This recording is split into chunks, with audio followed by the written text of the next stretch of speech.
Salam, Biltox efirdədir. Mən Hafsa Abdullazadə 8 A sinifində şagirdəm və bugün liseyimizin şahmat müəllimi Vəli Zeynalzadə ilə suallara cavab tapasıyıq. Salam, mən Bakı İstanbul Liseyinin Təşkilatçı İşlər üzrə direktor müavini və eyni zamanda şahmat müəllimi Vəli Zeynalzadə. Müəllim, şahmat uşaqlara gündəlik həyatda daha düzgün qərar verməyi necə öyrədir? Şahmat uşaqlarda əvvəlcədən hesablama qabiliyyətini öyrətdiyi üçün uşaq şahmat oynadığı zaman bir neçə gedişi əvvəlcədən düşünür. Bir də ona gündəlik həyatda əvvəlcədən qərar vermə qabiliyyətini daha da funksionallaşdırır. Şahmatda zaman sıxıntısı uşaqlara imtahan və stres anlarında necə kömək edir? Zaman sıxıntısı şahmatda əsasən bizim zeytnot anlayışıdır. Uşaqlar zeytnot anlayışını öyrəndiyi zaman şahmatda ən qısa zamanda ən doğru gedişləri, ən doğru vaxtı necə idarə etməyi öyrənir. Bu da onlara imtahan vaxtında ən qısa zamanda ən düzgün hesablamalarla imtahan prosesini aparmağı öyrənir. Şahmatda kobud səhvlər uşaqlara səhvlərlə davranmağı necə öyrədir? Kobud səhv dediyimiz blunder anlayışıdır. Blunder anlayışı əsasən uşaqların birdən-birə görmədən çox kobud səhv edərək ciddi bir fiqur itkisinə və ya mata düşməsinə səbəbdir. Məsələn, bir şagird ev tapşırığını evdə hazırlayır, çox özənlə hazırlaşır, amma növbəti gün məktəbə getdiyi zaman həmin ev tapşırığı evdə qalmış olur. Bu onun dərsə olan yanaşmasında ciddi bir səhvdir. Növbəti dəfə uşaq bunun üzərində işləyərək artıq dərslərə daha hazırlıqlı və sistemli şəkildə hazırlaşır. Şahmatda qurban vermək anlayışı uşaqlara öz məqsədlərinə çatmağa necə kömək edir?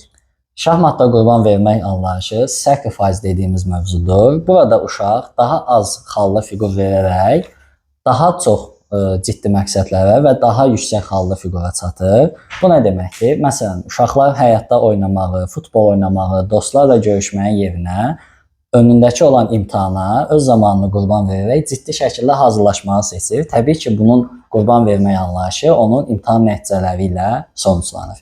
Şahmatda mövqe qurmaq uşaqların həyatda doğru seçim etməsinə necə kömək edir?